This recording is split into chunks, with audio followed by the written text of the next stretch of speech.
आज की story reborn story है जिसमें हमारी फीमेल लीड के साथ बहुत गलत होता है। उसके फियांस और उसकी स्टेप सिस्टर मिलकर उसे धोखा देते हैं। देन उसका रिबॉर्न हो जाता है और वो सबसे रिवेंज लेती है। इसी दौरान उसकी मुलाकात एक हैंडसम से प्रेसिडेंट से हो जाती है जो कि हमारा मेन लीड होने वाला है। अब आगे क्या होता है ये तो हमें स्टोरी देखकर ही पता चलेगा। तो चलिए स्टोरी की शुरुआत करते हैं। इस स्टोरी की स्टार्टिंग होती है जहाँ पर हम हमारी फीमेल लीड जाता है। चाओलू की तो हालत बहुत ज्यादा बुरी थी। उसके फेस से तो ब्लड भी निकल रहा होता है। तभी यहाँ पर एलिन और हेनरी आते हैं। हेनरी कहते हैं कि तुमने इसे धक्का क्यों दे दिया, अब हम क्या करें। एलिन जो कि कह रही होती है कि तुम परेशान मत हो, निश्चित रहो, यहाँ पर कोई भी सीसीटीवी कैमरास नहीं लगा हुआ है।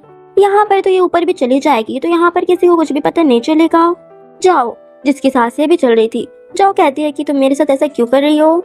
यहाँ पे एलिन कहती है कि सिस्टर, अगर तुम किसी को ब्लेम करना चाहती हो तो तुमने मैरिज से पहले ही अपनी वर्जिनिटी खो दी, खुद की इतनी ज्यादा रेपुटेशन भी बर्बाद कर दी। तुम्हें ब्लेम करना ही है तो खुद को ब्लेम करो। फिर जाओ को हमें एक फ्लैशबैक दिखाया जाता है जहाँ पर एक बंदा उसे फोर्स कर रहा था। जाओ लोग कहती है कि सब तुमने प्लान किया था। जीजी कहती है कि ऑफ कोर्स ये सारा कुछ मैंने किया है, और वैसे भी तुम्हारे जाने के बाद तुम्हारी सारी इनहेरिटेंस मेरे नाम पे ट्रांसफर हो जाएगी, और तुम्हारा ये फियांस था ना एंजी, उसका भी मैं अच्छे से ख्याल रखूंगी, तुम निश्चित रहो। जाओ तो यहाँ पर उनके पैर तक पकड़ लेती है और कहती है कि प्लीज मुझे बचा लो। वो हेनरी के पैर पकड़ते हुए ऐसे बोल रही होती है। हेनरी कहते हैं कि तुम मेरे प्यार के लायक नहीं हो, तुम ऊपर जाने के ही लायक हो, और उसका पैर से छुटकार देता है। इतना कहकर तो वो लोग यहाँ से चले जाते हैं और हमारी जाओ बेचारी यहीं पे लेटी हुई थी। जाओ कहती है कि अगर मुझे दोबारा मौका मिला तो मैं तुम्हें खून के आंसू रुलवाऊंगी। इतना कहने के बाद तो यहाँ पर उसकी डेथ हो गई थी और झट से उसका रिबॉर्न हो जाता है। के बगल से तो यहाँ पर जीजी बैठी हुई थी। जीजी कहती है कि कल तुम्हारा इतना बड़ा दिन है, चलो तुम मेरे साथ एक ड्रिंक ही पी लो। जीजी को देख कर तो जाओ यहाँ पर उसे धक्का दे देती है और चारों तरफ देख कर सोचती है कि अभी मेरी डेथ हो गई थी ना, इसका मतलब कि मेरा पुनर्जन्म हो गया है। ये तो मैरिज के एक दिन पहले की बात है। जाओ यहाँ पर गुस्से में सोचती है इन लोगों ने जो भी मेरे साथ किया मैं इनको दोगुना सफर करवाऊंगी। यहाँ पर तो जाओ ऑलरेडी बहुत ज्यादा ड्रंक थी क्योंकि जीजी ने उसे पहले ही ड्रिंक करवा दी थी। तभी जीजी यहाँ पर काफी सारे बंदों को बुलवाती है। कहती है कि इसकी अच्छे से खातिरदारी करना, खातिरदारी में कोई भी कमी नहीं होनी चाहिए, और हाँ गलती से भी वीडियोस और पिक्स लेना तो बोलना भी मत। वो सारे बंदे तो जाओ की तरफ आ रहे होते हैं। जाओ उन्हें धक्का देकर वहां से भाग जाती है। इस समय तो वो बहुत ज्यादा नशे में थी, वो ऐसे ही भाग रही होती है। यहाँ पर जाओ सोचती है ये वही सिचुएशन है जब उसने मेरे लिए किसी और बंदे को प्रिपेयर कराया था। जाओ कहती है कि क्या मेरी लाइफ का वापस से वैसे ही अंत होगा। तभी वहां पास से हमारी मेन लीड मिस्टर जू जा रहे होते हैं। जाओ भी वहीं पास से आ रही होती है और वो मिस्टर वू के ऊपर गिरने वाली थी। मिस्टर जू तो उसे पकड़ लेते हैं। तभी वहां पे जीजी आ जाती है। जीजी कहती है कि जाओ उस लड़की को लेके आओ। वो बंदे कहते हैं कि आप उस बंदे को जानती नहीं है, वो बंदा बहुत ज्यादा खतरनाक है और रिच है, मैं नहीं जा सकता। जीजी कहती है वो वैसे भी नशे में है, मैं आज उसका कुछ नहीं बिगाड़ पाई तो क्या हुआ, कल उसे छोड़ूंगी यहीं। इतना कहकर वो कहती है कि हो गया तुम लोग जाओ, और वहां से फिर चले जाती है। दूसरी साइड हमें यहाँ पर मिस्टर जू का दिखाया जाता है। याओ जिसको होश आ गया था, याओ तो सबसे पहले अपने कपड़े चेक करती है, फिर कहती है अब मैं ठीक हूँ, और बहुत ज्यादा घबरा रही होती है। मिस्टर जू कहता है कि तुम क्यों घबरा रही हो, कल रात तुम बहुत ज्यादा पैशनेट थी। जाओ मन में सोचती है अरे नहीं कहीं मैंने कोई कांड तो नहीं कर दिया। मिस्टर जू तो यहाँ पर जाओ को नर्वस होता हुआ देखकर उन्हें तो बहुत ज्यादा हंसी आ रही थी। फिर कहते हैं कि डोंट वरी, मैं दूसरों का एडवांटेज नहीं उठाता, और वैसे भी मुझे कोई भी वुमेन में इंटरेस्ट नहीं है। तभी जाओ को यहाँ पर उसके फोन में हेनरी का मैसेज आता है। हेनरी कहते हैं कि कल हमारी शादी है, मैं तुम्हारा वेट करूंगा। जाओ सोचती है मैं तो इससे मैरिज कभी भी नहीं करूंगी। फिर सोचती है कि मैं क्या करूं, मेरी मॉम की वसीयत में तो साफ लिखा है 26 की एज में अगर मेरी मैरिज नहीं हुई तो मुझे सारी इनहेरिटेंस मिलने में प्रॉब्लम आएगी, मुझे मैरिज तो करनी पड़ेगी, अब मैं क्या करूं। जाओ तो यहाँ पर फिर नॉटी वे में मिस्टर जो को दिख रही होती है और कहती है कि क्या तुम मेरा एक काम करोगे, मैं तुम्हें 1 लाख रुपीस दूंगी। सीन कट होता है, फिर हमें मैरिज डे का सीन दिखाया जाता है जहाँ पर तो जाओ एक वीडियो देख रही होती है जिसमें हेनरी और जीजी क्लोज थे। तभी हमें जिया का फ्लैशबैक दिखाया जाता है जहाँ पर जिया तो मिस्टर जू को एक कार्ड दे रही होती है और कहती है कि आज से मैं तुम्हारी बॉस हूँ, और उसके ऊपर ऑर्डर चलाते हुए उसे सब बातें करके वहाँ से चली जाती है। बाद में यहाँ पर मिस्टर जू का असिस्टेंट आता है और कहता है कि बॉस, वो वुमेन जिसने आपकी कल रात आपको अपमानित करने की कोशिश की, इतना बड़ा साहस किया। फिर यहाँ पे असिस्टेंट कहते हैं कि बॉस आपकी एक इम्पोर्टेंट मीटिंग है जिसमें आपका 10 मिलियन का एक प्रोजेक्ट है। मिस्टर जू कहता है कि वो मीटिंग और प्रोजेक्ट कैंसिल कर दो। असिस्टेंट कहता है कि बॉस आखिरकार क्या दिक्कत आ गई जो आप मीटिंग को पोस्टपोन करवा रहे हो। मिस्टर जू कहते हैं कि 1 लाख रुपीस का एक बड़ा सा ऑर्डर जो पूरा करना है मुझे। इतना कहकर तो यहाँ से मिर्चे तो चले जाते हैं और सचिन पीटर से कंफ्यूज होता है कि 1 लाख रुपए के लिए क्यों जा रहे हैं जब उनका 10 मिलियन का प्रोजेक्ट है। फिर जिया जब वेडिंग हॉल में पहुंचती है, यहाँ पर तो जीजी ने पहले से ही बखेरा खड़ा कर रखा था। जीजी ने अपने पेरेंट्स से ये क्वेश्चन और गॉसिपिंग फैला दी थी कि जाओ 1 रात पहले गायब थी मैरिज के। जाओ के फादर तो यहाँ पर उससे क्वेश्चन पे क्वेश्चन किए जा रहे थे कि तुम कहाँ थी मैरिज से पहले वाली रात। यहाँ पर तो वो लोग उससे बहुत ज्यादा चिल्ला रहे होते हैं और कहते हैं कि हमारी ये फैमिली के लिए बहुत ज्यादा अपमान है। जीजी कहती है कि मेरी प्यारी सी बहन, और जाओ की तरफ जा रही होती है। जाओ तो यहाँ पर उसे एक स्लैप चढ़ देती है और कहती है कि क्या तुम्हें नहीं पता कि मैं कल रात कहाँ थी। जीजी तो गुस्से में कहती है कि तुमने मुझ पर हाथ उठाया। जाओ कहती है कि मैंने तुम पे हाथ नहीं उठाया, वो तुम्हारे फेस पे ना एक मच्छर बैठा हुआ था, मैं तो उस पे हाथ उठाई थी। यहाँ पर तो एंजी कहते हैं कि मैं तुम्हारी इरादों के साथ तुम्हारी इंटेंशन का परवाह करता हूँ, लेकिन तुम्हारी हिम्मत कैसे हुई कि तुम गुस्से में अपनी बहन के ऊपर हाथ उठाओ। यहाँ पर तो स्टेप मॉम भी कहती है कि भले ही मैं तुम्हारी स्टेप मॉम हूँ, लेकिन मैं भी तुमसे अपनी बेटी की तरह ही प्यार करती हूँ। मैं जानती हूँ कि तुम मुझे पसंद नहीं करती, लेकिन फिर भी तुम्हें इतना कठोर नहीं होना चाहिए। जाओ कहती है कि मैंने इसके ऊपर हाथ उठाया, मेरे तो हाथ दुखने लग गए, तुम लोगों को तो मुझसे माफी मांगनी चाहिए। फादर कहते हैं ज्यादा दूर मत जाओ। यहाँ पर तो फादर जाओ के ऊपर हाथ उठाने वाले थे।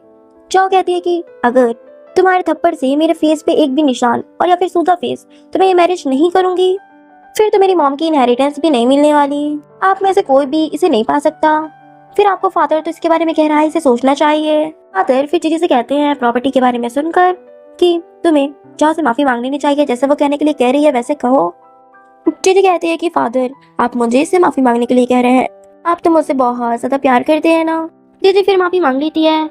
जो कहती है कि ओ मेरी सबसे अच्छी बहन, और हेनरी का हाथ पकड़ते हुए कहती है कि मुझे मैरिज भी तो करनी है ना तुमसे, तो चलो। पीछे पे जीजी खड़ी हुई गुस्से में सोचती है तुम्हें जितना खुद पे प्राउड करना है कर लो, बाद में तो मैं तुम्हें बताऊंगी। तभी मैरिज करने के लिए जब सभी लोग स्टेज पर आकर खड़े हुए थे, तभी यहाँ पर जीजी आती है। जीजी कहती है कि मुझे कल रात की सच्चाई पता चल गई है कि ये कल रात किसी अनोदर मैन के साथ थी, और एक बंदे को वीडियो चालू करने के लिए दे देती है और याओ से कहती है तुम अपनी सारी प्रॉपर्टी मेरे नाम पे ट्रांसफर कर दो ताकि तुम्हारी इज्जत बच जाए। हेनरी और जाओ के फादर कहते हैं कि तुम कितनी ज्यादा बेशरम हो। तभी जाओ यहाँ पर 5 लाख का फ्लैशबैक याद करती है कि वो इसी तरह इसको फ्रेम करके उसकी सारी प्रॉपर्टी अपने नाम पे करवा ली थी, इतने में ही भन नहीं भरा कि उसने उसको ऊपर भी पहुंचा दिया। फिर जाओ यहाँ पे गुस्से में वो जो प्रॉपर्टी पेपर उसने उसको दिए थे साइन करने के लिए, वो तो गुस्से में फाड़ देती है और कहती है कि तुम चाहती हो कि मैं तुम्हारे सामने नील डाउन हूँ और अपना सारी प्रॉपर्टी जो है तुम्हारे नाम पे ट्रांसफर कर दूं। जीजी कहती है कि हम लोग इतने ज्यादा काइंड है कि तुम्हें बाहर निकलने का इन सबसे रास्ता दे रहे हैं। तो कहती है कि आखिरकार तुम हो कौन और तुम्हारी हिम्मत कैसे हुई कि मुझसे ऐसे बात करने की, और जीजी को एक स्लैप चढ़ देती है। हेनरी कहते हैं कि क्या तुम ऐसा चाहती हो कि तुम्हें तुम्हारी मॉम की सारी इनहेरिटेंस न मिले, अगर तुम्हें वो सारी इनहेरिटेंस चाहिए तो तुम मुझसे घुटने टेक कर माफी मांगो।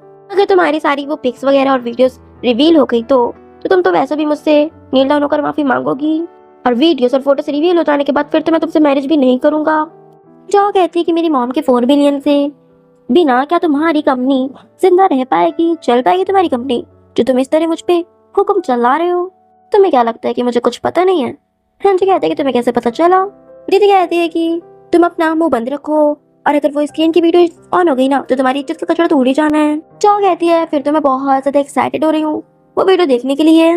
दीदी कहती है कि मैंने बहुत सारे तुम्हें मौके दिए लेकिन तुम खुद ही वो मौका नहीं चाहती। इतना कहकर वो वीडियो ऑन कर देती है और वो पीटी साइड पे खड़ी थी और पीटी सबसे बोल रही होती है आप सभी ने देख लिया कि इसकी कैसी करतूतें हैं। जीजी के पेरेंट्स तो वो वीडियो देखकर शॉक हो जाते हैं। फादर उसे एक स्लैप चढ़ देते हैं और कहते हैं कि वीडियो तो देख लो। एक्चुअल में यहाँ पर तो जीजी की ही वो वीडियोस थी। जीजी पागलों की तरह कहती है कि यहाँ पे मैं कैसे हो सकती हूँ। यहाँ पर तो सभी लोग जीजी की गॉसिपिंग ही करने लग गए थे और कहते हैं कि कितनी ज्यादा बेशरम है, अपनी सिस्टर के फियांस के साथ ही लगी हुई है। यहाँ पर तो उल्टा चोर कोतवाल को डांटे वाला ही मैटर हो रखा है, और ये सब करने के बाद वो उल्टा यहाँ पर जॉ के ऊपर इल्जाम लगा रही थी। फादर यहाँ पर जीजी के एक और स्लैप मारते हुए कहते हैं कि तुम्हें शर्म नहीं आई ये सब करते हुए, आज से तुम मेरी डॉटर नहीं हो और मेरा तुमसे कोई भी लेना देना नहीं है। यहाँ पर तो हेनरी जॉ से माफी मांग रहा होता है और कहते हैं कि मुझे माफ कर दो, तुम ही हो जिसे मैं प्यार करता हूँ, ये बस एक गलती हुआ। जॉ कहती कि प्यार वो भी मुझसे, ने शक्ल देखी है, और तुम्हें क्या लगता है कि मुझे तुम्हारे बारे में नहीं पता कि तुम सिर्फ मेरी मॉम की प्रॉपर्टी के लिए मुझसे मैरिज कर रहे थे।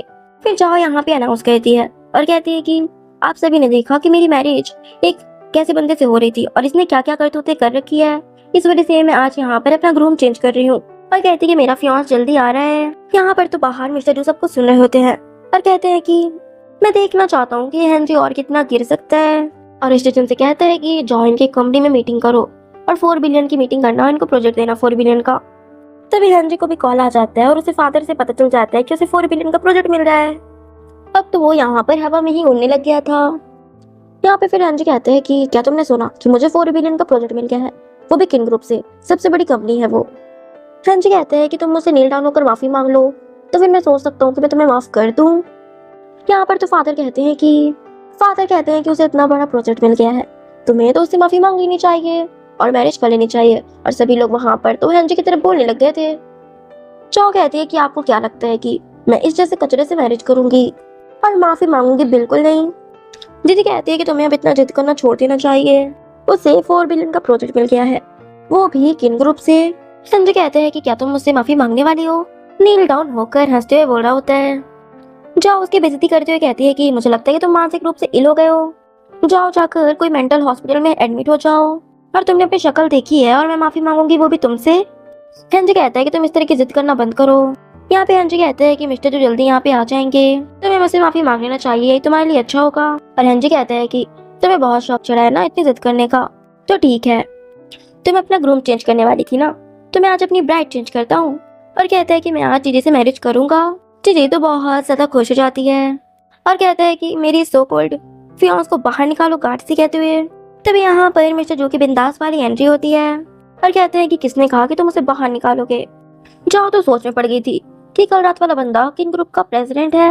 यहाँ पर तो हेनरी मिस्टर जो के पास आकर बहुत चिपक चिपक कर बोल रहे होते हैं कि आपसे मिलकर अच्छा लगा और बहुत ज्यादा खुशी हुई कि आप यहाँ पर आए। मिस्टर जो कहते हैं कि कौन हो तुम? यहाँ पर तो सभी लोग मेरे साथ इतनी ज्यादा इंसल्ट इसकी करने लगे थे कि अभी कितनी बड़ी बड़ी डिंगे हाँक रहा था, लेकिन मिस्टर जो से जानते तक नहीं। हेनरी कहता है कि आप क्या लेना पसंद करेंगे? मिस्टर जो कहता है कि लगता है कि आपने गलत समझा, मैं यहाँ पर इसलिए आया हूँ एक मैरिज को हथियाने के लिए। जो के फादर कहते हैं कि तुम्हारा क्या मतलब है?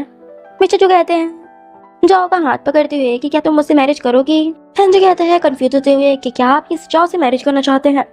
जाओ तो मिस्टर जो के कान में कहती है कि मानती हूँ कि मैंने तुम्हें एक्टिंग करने के लिए कहा था, लेकिन इसका मतलब ये नहीं कि तुम किंग ग्रुप के प्रेसिडेंट होने का ही नाटक करो। जाओ को तो यहाँ पे लग रहा था कि मिस्टर जो एक्टिंग कर रहे हैं। फिर वो यहाँ पर मिस्टर जो का सूट देखते हुए कहती है कि ये सूट तुमने कितने में किराए में लिया? मिस्टर जो के दिमाग में तो कुछ सोच नहीं रहा था। वो कह देते हैं कि 1 मिलियन। जो कहते हैं कि मैंने तुम्हें 1 मिलियन दिए थे, तुमने सारे पैसे इस ड्रेस में ही खर्च कर दिए। फिर यहाँ पर जी को कुछ याद आता है कि कल रात वाला बंदा तो यही था। वो स्माइल कर रही होती है। यहाँ पर तो जाओ कहती है अनाउंस करती है कि ये मेरे हस्बैंड है। यहाँ पर फिर जीजी कहती है कि ये मिस्टर किंग नहीं है, किंग ग्रुप के अध्यक्ष भी नहीं है, मैंने इन्हें कल रात साफ साफ देखा था जाओ के साथ में, कि पक्का कोई मेल बार टिंडर होगा। हेनरी कहता है कि तुम मेरे साथ चाल चल रही थी। जीजी जाओ से कहती है कि तुमने गुस्से में किसी भी मैन को उठा के मैरिज के लिए ले आई, क्या तुम्हें पता है कि कितना ज्यादा आत्म अपमानजनक है? चाहो तो यहाँ पर उसे एक स्लैप चढ़ देती है और कहती है कि तुम्हारी हिम्मत कैसे हुई ऐसा कुछ बोलने की? यहाँ पर तो जीजी कहती है तुमने मुझ पे हाथ कैसे उठाया? चाहो कहती है कि ये वो मैन है जिसे मैंने चूज किया है और मेरी पसंद मुझे पसंद है, इतना ही मेरे लिए काफी है। कम से कम कुछ भी हो, तुम्हारे तेरे थोड़ी कि अपने सिस्टर के फियांस पे ही डोरे डालूं, और आज ये मेरा हस्बैंड है तो मैं इसके खिलाफ एक भी शब्द नहीं सुनूंगी। यहाँ पर हेनरी कहते हैं कि तुम्हें डर नहीं है कि तुम किंग ग्रुप के प्रेसिडेंट को गुस्सा कर दोगी और अगर वो नाराज हो गए तो वो तुम्हें भी गायब कर देंगे। वो बहुत ज्यादा डेंजरस है। उन्हें जिस व्यक्ति ने नाराज किया है वो तो साउथ सिटी से ही गायब हो गया है। चौ कहते कि मुझे इससे कोई फर्क नहीं पड़ता। यहाँ पर तो फादर चौ के ऊपर हाथ उठाने वाले थे और कहते कि घर से निकल जाओ यहाँ से। मिस्टर जो तो फादर का हाथ पकड़ लेते हैं और कहते हैं कि मेरी वाइफ को छूने की हिम्मत भी मत करना। यहाँ पर तो किसी को भी भरोसा नहीं हो रहा होता है। सब तो मिस्टर जू को प्रेसिडेंट नहीं समझ रहे होते हैं और उन्हें बहुत बुरा भला बोल रहे होते हैं। तभी मिस्टर जू का असिस्टेंट आ जाता है और सभी लोग को पता चल जाता है कि यही रियल मिस्टर जू हैं और किंग कंपनी के प्रेसिडेंट। यहाँ पर तो हेनरी उनके पैरों में गिर जाता है और कहते हैं कि मुझे माफ कर दो, मुझे मिसअंडरस्टैंडिंग हो गई थी। यहाँ पर तो मिस्टर जू उसे पुलिस में दे देते हैं और उसके साथ जो भी डील किए थे वो भी सब कुछ कैंसिल कर देते हैं। यहाँ पर तो हेनरी पर बात ही हो गया था और जीजी को भी पुलिस में दे देते हैं। जीजी कहती कि मैं तुम्हें छोड़ूंगी नहीं, इतना कहकर तो उसे पुलिस ले ही जाती है। तब यहाँ से जाओ तो जाने लग गई थी।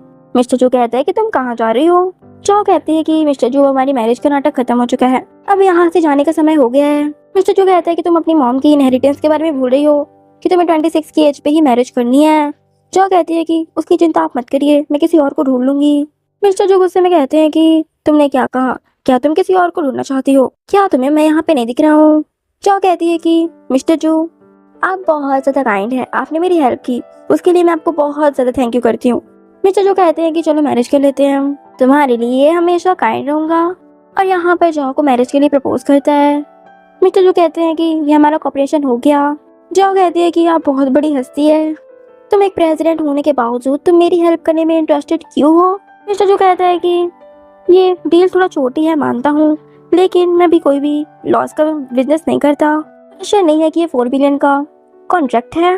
जो सोचती है ये सच में मुझे लाइक नहीं करता, ये तो बस एक मेरी मॉम की इनहेरिटेंस के कॉन्ट्रैक्ट पे ही सोच के मेरे करीब आया है। फिर जो भी कहते हैं ठीक है, हैप्पी कॉपरेशन। और यहाँ पर ये लोग कॉन्ट्रैक्ट मैरिज कर लेते हैं।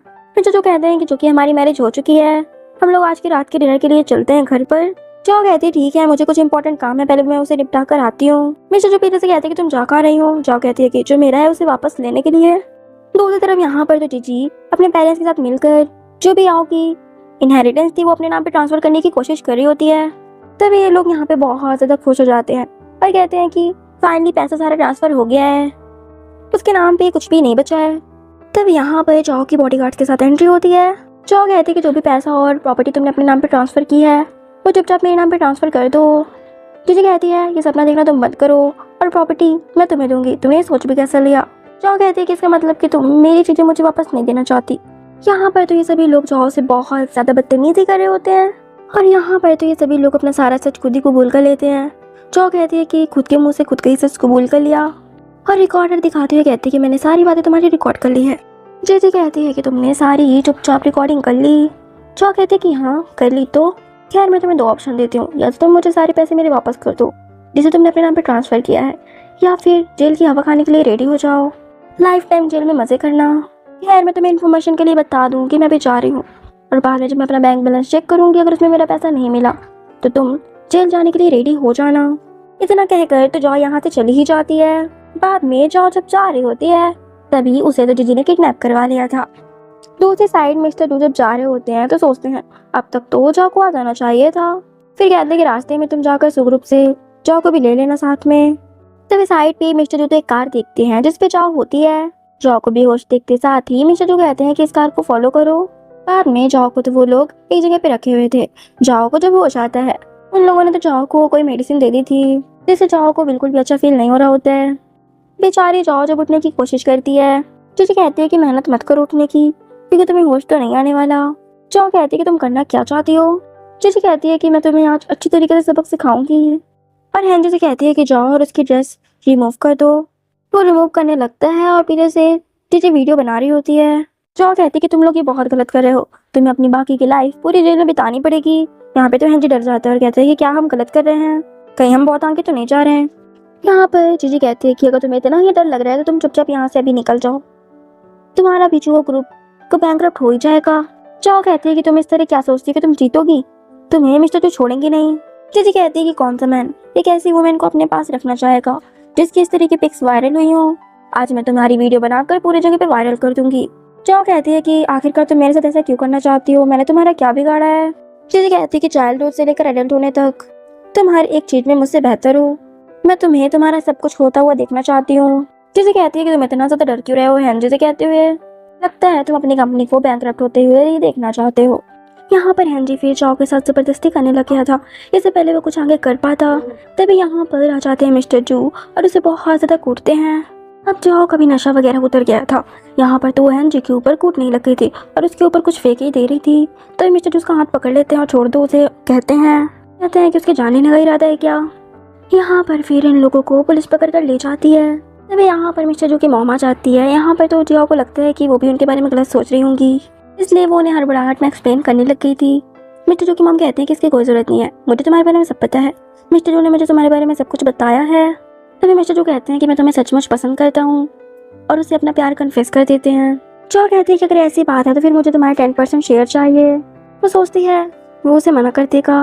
मिस्टर जू कहते हैं कि मैं एक्सेप्ट करता हूँ, मैं तुम्हें 10% नहीं बल्कि 20% शेयर देता हूँ, अब सिर्फ और सिर्फ मेरी हो।